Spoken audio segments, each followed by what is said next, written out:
I believe the proper role of government is what was stated by Thomas Jefferson, and that is the role of government is to derive its powers from the people that is governed. And right now, we do not have limited government. We need to get back to limited government and look at the scope of the Constitution so we are not overtaxed, overburdened with regulation, and that the government is not dictating how and what we should do with our lives. And as soon as we do that, we're going to get back to the greatness of this country where there's self-reliance, a reliance on the community as a whole and not government to solve our problems.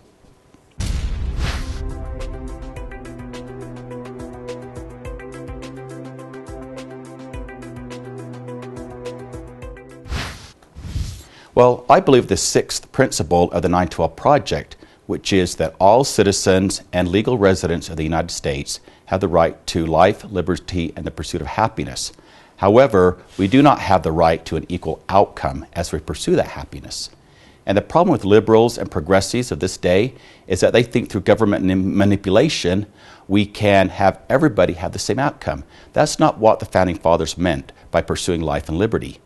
And having this too big to fail attitude and bailing out companies and giving tax subsidies to one and not to another is something that is destroying this country, and it's taken away the entrepreneurial spirit, it's taken away the need to have exceptionalism in our country.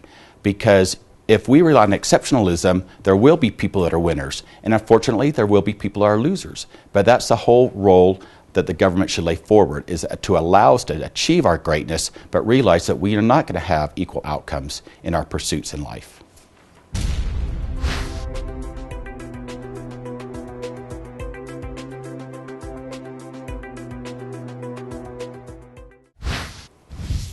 I firmly believe that not one segment of our society should have an overburden of taxation in order to meet the budget needs of our country.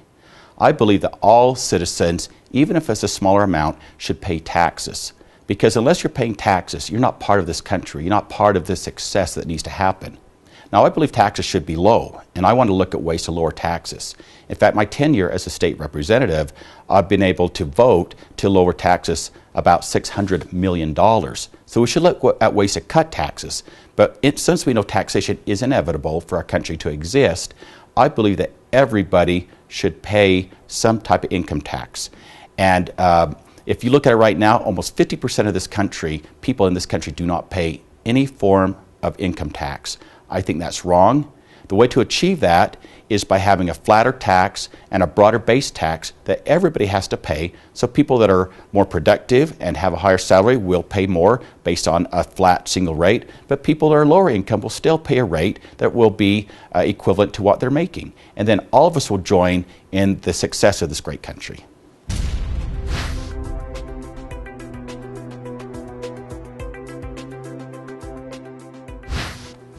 Well, first and foremost, I believe that the federal government should have no role whatsoever in the education of our children.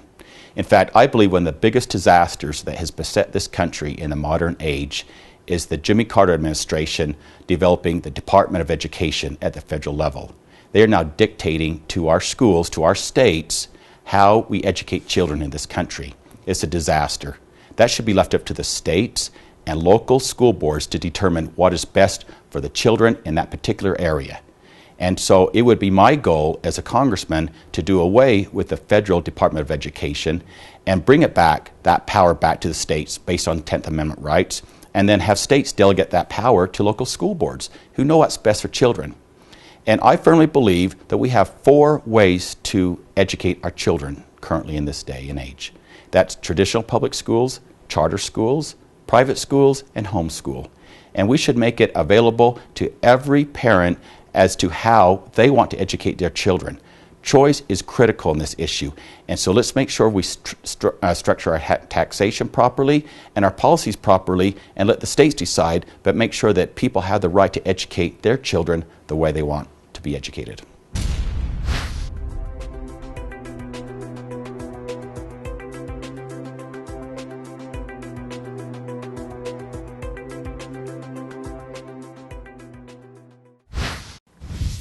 I feel it's an absolute abomination that we even consider taking UN-type rulings or laws or Sharia law and applying them to American society. It's wrong. the only laws that we should derive from this country should come from the Constitution and what's spelled out within those bounds. And it's very dangerous if we start allowing the UN to dictate gun control laws to our country, or let Sharia law dictate certain types of religious type laws and dictate that within our society. If that happens, the United States will no longer exist. I firmly believe that we need to look to the Constitution and no other document as a way to derive the laws that we make in this country.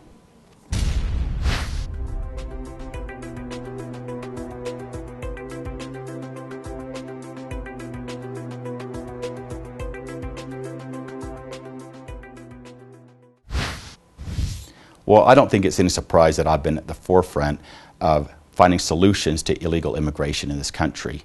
This illegal immigration impacts lives in so many different ways for our citizens, from health care to education to economic issues to entitlement issues.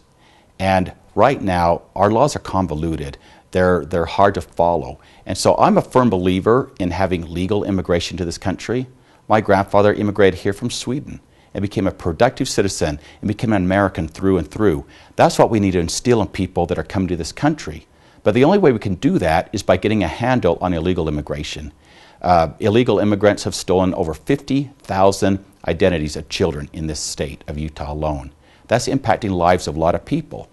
And so the way I look at it at the federal level, we must first secure our border.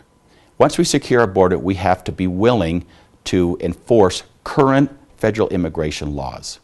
Once we are willing to do that, enforce the law, then and only then should we look at some type of solution other than just blanket amnesty for people already here. But we can't do that unless we're willing to enforce our laws and willing to seal our borders. And I believe that the American people want something to happen on this issue. And they want to make sure that we do treat people with dignity. People are human beings and they find themselves in situations. But that does not mean we capitulate this whole argument and just give up on trying to find a solution that's fair to everybody, fair to the people that are here in this country as citizens, fair to the people that came here the legal way. And I think if we come together, we can find solutions.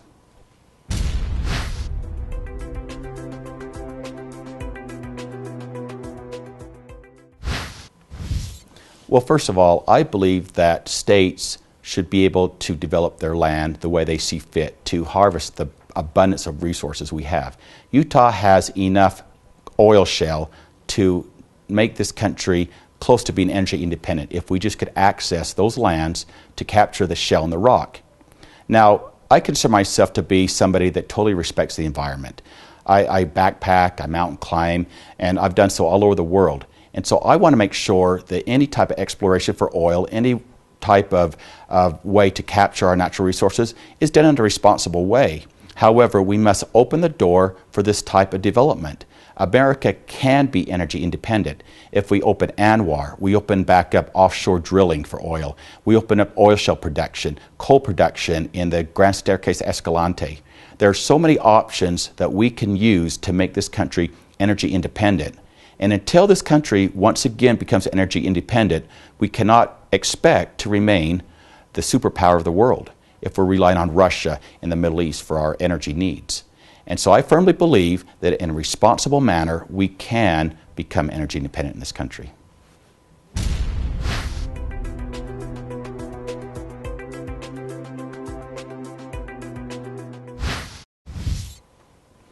Well, I believe progressives, liberals, and this current Occupy movement are groups that are very disastrous to American exceptionalism.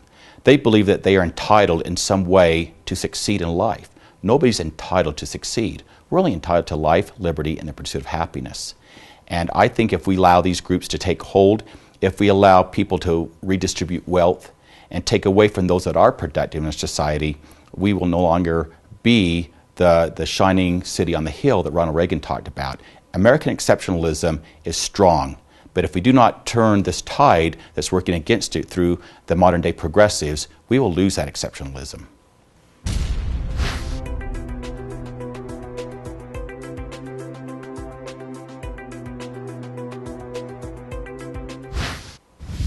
Well, I believe that government officials should be above board on everything they do. You have the public trust.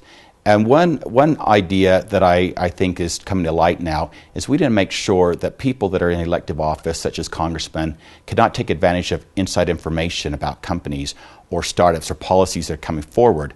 We're seeing right now it's happened on both sides of the aisle, whether it's Nancy Pelosi or Speaker Boehner, where they have made millions of dollars on investments because they were tipped off about a company that they knew was going to benefit from a government policy. We didn't make it illegal and a crime for people in Congress to benefit in such a way. They should be like every other American, because if you're a congressman, you're not better than anybody. You just have a job to do. And so if it's illegal for somebody to have inside information, it should be illegal for a congressman to have inside information.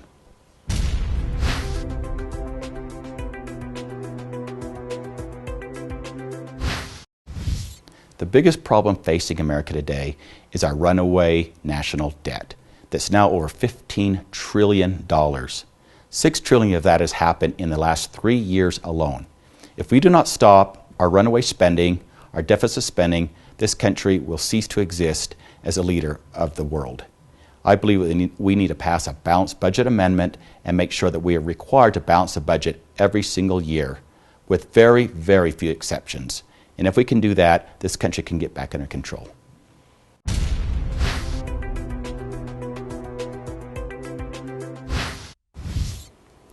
Well, first off, there's nowhere in the Constitution that says separation of church and state. It talks about there shall not be an establishment of a religion or religious test. And so I firmly believe that God has a role in this country and religion can have a role in this country. However, it should not get to the point where pressures from one religion or religious group should take precedence over the way bills are passed or laws are made in this country.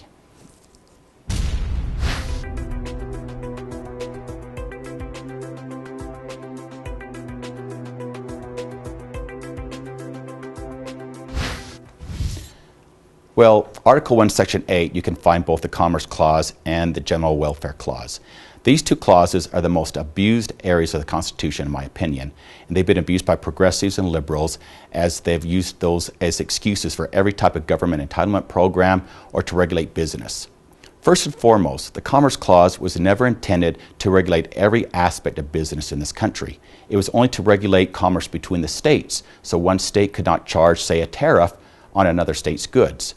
And it did not allow for one state to independently negotiate a treaty with another foreign power. That was what the Commerce Clause was about, not about regulating business as we see it today. Now, the General Welfare Clause, once again, very misinterpreted. It only talked about doing things that was for the general welfare of the country collectively. So building an interstate highway is for the general welfare of this country as a whole. Having a postal service is for the general welfare of this country as a whole. Having individual entitlement programs where one person gets money that has forcibly been taken from another through taxation, in my opinion, violates the General Welfare Clause of the Constitution, because it was not done for the country as a whole, it was done for the benefit of a single individual. And we need to get back to the original intent of both the Commerce Clause and the General Welfare Clause if this country needs to move forward.